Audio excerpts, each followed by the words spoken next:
This is a short presentation on the power of noun patterns in the third declension. Formae sunt potentiae.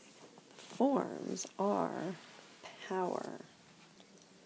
We've seen several nouns of the pattern or, oris, masculine, most of them.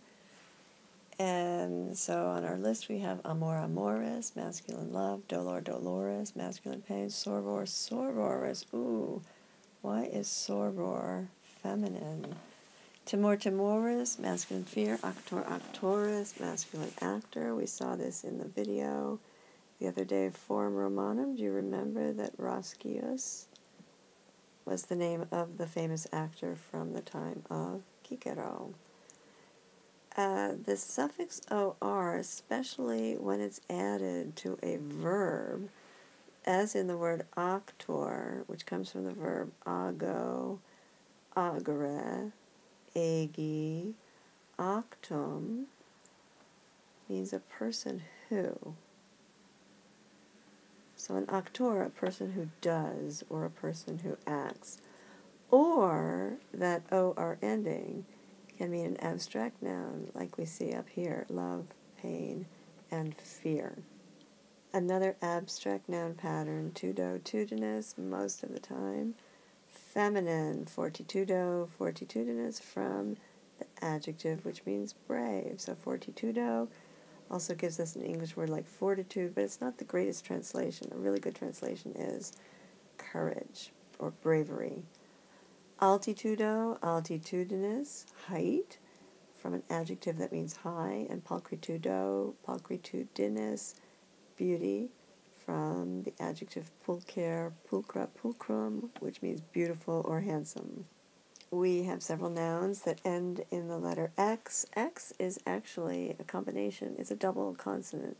It usually represents either a CS or a GS, so it should not surprise us when we look at some of these words that we see a genitive base that ends in C or G, and then we have oddballs like senex, senes, masculine, old man, which comes from a verb. I wonder what this 32 means. It should be just a 2 because this is a second conjugation verb. So often these short words that end in X can be traced back to a verb. So duco, I lead, gives us the word dukes, a leader. Rego, I rule, gives us rex, king.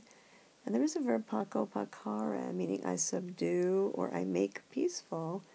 And we have the third declension noun ending in X, pax, pacus. Most of you are coming at Latin having a pretty good English vocabulary. So yes, you are learning Latin to improve your English vocabulary, or if not expressly to improve it, improving your vocabulary will be a direct result of studying Latin. But at the same time, you also know a lot of English words, and you should use them. For example, we have many English words that end in T-I-O-N. And if you have a Latin vocab word, oratio, orationis, there you can see the English word, once again, by removing the genitive singular ending. So use that power. And once again, these tas, tatis, feminine abstract nouns, not to be confused with the accusative plural ending in the first declension. Yes, that's what they look like. But when you know the whole dictionary entry, pauper tas, pauper tatis, you can't confuse these abstract third declension nouns with a first declension accusative plural. So, happy dealing with vocabulary, both in English and in Latin. Use the power of these patterns to help you guess at what words mean.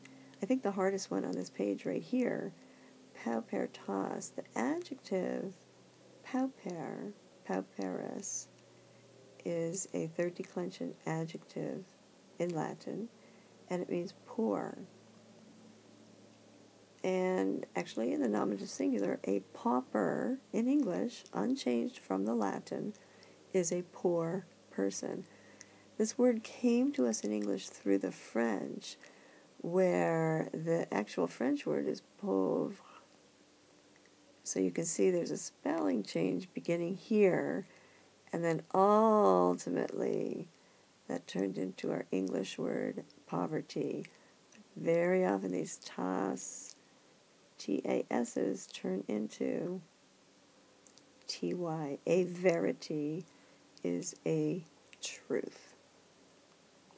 Okay, enjoy exploring vocabulary.